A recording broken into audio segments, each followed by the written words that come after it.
Hello everyone welcome back to our YouTube channel video career update को।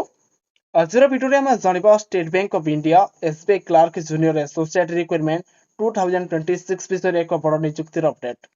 SBI पक्षर junior associate customer support and sale अर्थात clerk पद पर 1538 backlog vacancy नहीं special requirement drive घोषणा होती। नियुक्ति ऑनलाइन आवेदन 7 अगस्त 2026 आरंभ हो 27 अगस्त 2026 पर्यंत चलिबो।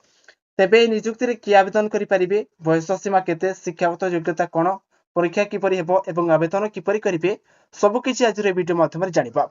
तेबे वीडियोटी को प्रथम रो शेष जाए देखंतु एवं जदि आपण चैनल रे नुआ अछंती एवं ए पर्यंत चैनल को सब्सक्राइब करनांती तेबे चैनल को सब्सक्राइब करंतु एवं पाखरे था बेल बटन को दबाइकी ऑल सेट कर रखंतु जा द्वारा आपण माने आगो को ऊपर नया लेटेस्ट अपडेट नोटिफिकेशन हमर चैनल माध्यम सर्वप्रथम पाई परिबे।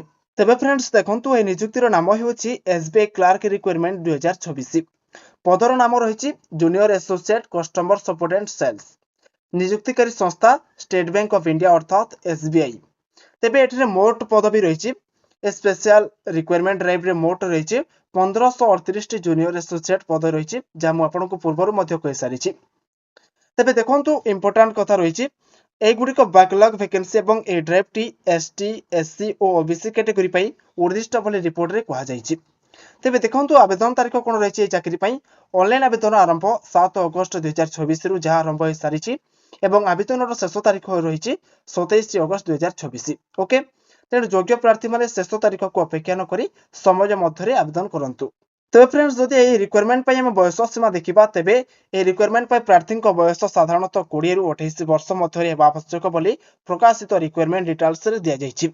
तेबे कैटेगरी वाइज एज रिलेक्शन एवं एज कैलकुलेशन डेट पर ऑफिशियल नोटिफिकेशन को निश्चय जांच करूँ जहाँ आपण मैंने आम वीडियो डिस्क्रिप्शन बॉक्स रे गोटे लिंक रही जहाँ आप क्लिक करके देखिपारे।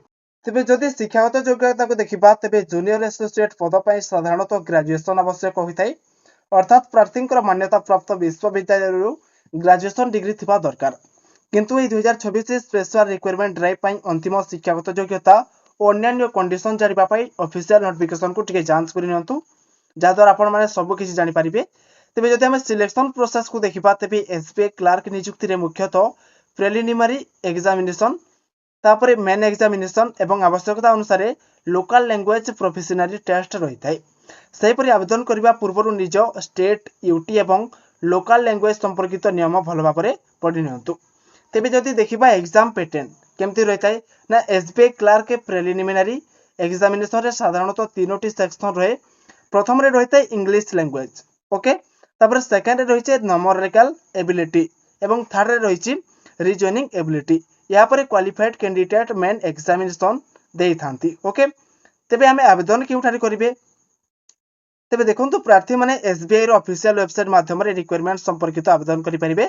जेमिति कि आपण मानको मोबाइल फोन रे थिबा कोनोसी क्रोम ब्राउजर किंबा गूगल को ओपन कर नेबे एवं सेटारे एसबीआई ऑफिशियल वेबसाइट बोली कि सर्च करिवे। जोटा ऑफिशियल वेबसाइट ओटे ताको क्लिक करिकि आपण माने एलिजिबिलिटी कैटेगरी डॉक्यूमेंट फी एवं अन्य टर्म बोल भाबरे पढी कि तापर आपण आवेदन करि परिबे। तेबे friends SBI clerk junior associate requirement 2026 रे ए नियुक्ति अपडेट आपणक पई केते उपयोगी हला ता हमको कमेंट माध्यम रे जणातु। ए बोली गवर्नमेंट जॉब रिक्वायरमेंट एजुकेशन एवं ओडिशा जॉब अपडेट पई हम चैनल को सब्सक्राइब करंतु एवं बेल आइकन दबाई रखंतु। धन्यवाद, जय हिंद।